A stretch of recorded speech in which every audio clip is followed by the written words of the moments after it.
Hace unos días un seguidor me dijo que si conocía la historia del Corredera, de Juan García Suárez.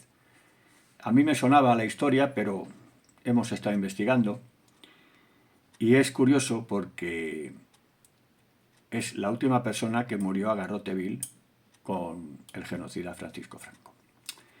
Fue a las 6 de la madrugada del 19 de octubre de 1959 en el patio de la antigua prisión de Barranco Seco, en la capital Gran Canaria, Las Palmas. Un verdugo ejecutaba su siniestra tarea mientras rezaba un credo. A esa hora se quebraba el cuello de Juan García Suárez, el nuestro, y nacía un mito, el del Corredera, un hombre sencillo convertido en cabeza de turco del franquismo. Puede que el día de mañana, cuando se cumplan años de su ejecución a garrote vil, haya operarios que empiecen su jornada en el centro de internamiento para inmigrantes, en que se ha reconvertido aquella cárcel, y no sepan que entre esas paredes se expiró el último preso ajusticiado por el franquismo en Canarias y el último sentenciado a muerte en toda España por causa directa de la guerra civil. Y lo probable es que no lo sepan porque todavía en la actualidad, 65 años después, el Corredera, que en vida empezó a forjar su leyenda al permanecer 22 años fugitivo de la justicia con 5 huidas antes de su detención, de su captura, sigue siendo a día de hoy un prófugo. Por no aparecer, no figura ni en la inscripción de su propia lápida mortuoria en el cementerio de San Gregorio, y si nadie lo remedia, ninguna institución, ni siquiera la de Telde, el municipio que lo vio nacer, harán nada para que testimonie al menos la repulsa del pueblo canario contra la pena capital. El Corredera, es cierto, mató a tiros en noviembre de 1947 al carnicero Vicente Trujillo en venganza por la muerte de su hermana Pino, con tan solo 19 años, y es que Trujillo comandaba una cuadrilla de falangistas que durante años atemorizó a toda su familia. Pero también se le atribuyó la muerte de José Suárez en medio de una manifestación que se montó contra el alzamiento militar el 19 de julio de 1936, en la plaza de San Gregorio, momento a partir del cual empezó a ser un prófugo.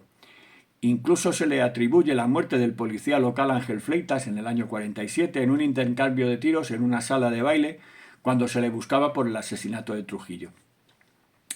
Se le condenó por varios motivos, por 2 asesinatos, por prófugo de guerra, por deserción, pero especialmente se le condenó a muerte por rebelión militar al acusarle de haber intentado atentar en una emboscada en el túnel de la Laja contra Francisco Franco, el genocida, en 1936 para impedir que llegara a la bahía de Telde, donde la aguardaba el hidroavión, el Dragón Rapid, que le llevaría a Marruecos para comenzar el golpe de Estado.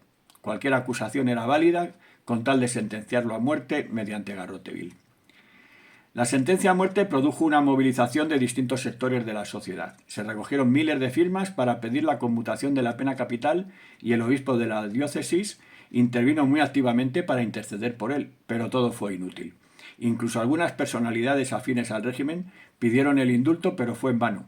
El Corredera, Juan García Suárez, fue condenado a morir en el garrote vil en 1959.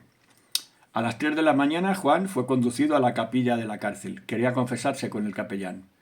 Se mostró muy locuaz durante ese periodo de tiempo, y la obsesión del señor obispo, sin embargo, era que se confesara. El verdugo aún no había terminado de preparar el garrote, aunque segundos después tuvo que pasar con la mirada baja junto a su víctima, portando el maletín que contenía el terrible aparato. Llegados al patíbulo, Juan se hallaba de pie, erguido, con el pecho hacia afuera y la constante sonrisa en sus labios. Cuando se acercaban al lugar de la ejecución, el funcionario, Antonio Caro, se desmayó, mientras los demás lentamente siguieron el camino. Poco después, Juan tomó un asiento en la banqueta y, volviéndose para el capellán, le dijo: «Un momento, aún falta una cosa. Yo he perdonado a todos y he pedido perdón, me falta perdonar al que me va a apretar el gatillo». Y dirigió su mirada hacia Bernardo, el verdugo de Sevilla. Se sentó en la banqueta y colocó su cabeza junto al palo. Y el verdugo hizo su trabajo. Juan García, el Corredera, había inclinado su cabeza. Su corazón continuó latiendo durante 10 minutos más. Su rostro quedó totalmente amoratado. Poco a poco, y una vez certificada su defunción por el doctor, se procedió a quitarlo del poste y colocarlo en el suelo, donde su cadáver fue envuelto en mantas. En ese momento se recibió una orden para que no fuera enterrado en Telde, como había sido su voluntad, la que, con esto, ni se respetó, ni tampoco en el cementerio de Las Palmas, sino en el cementerio de Tafira, y esa orden no partió del ejército. Os leo en comentarios.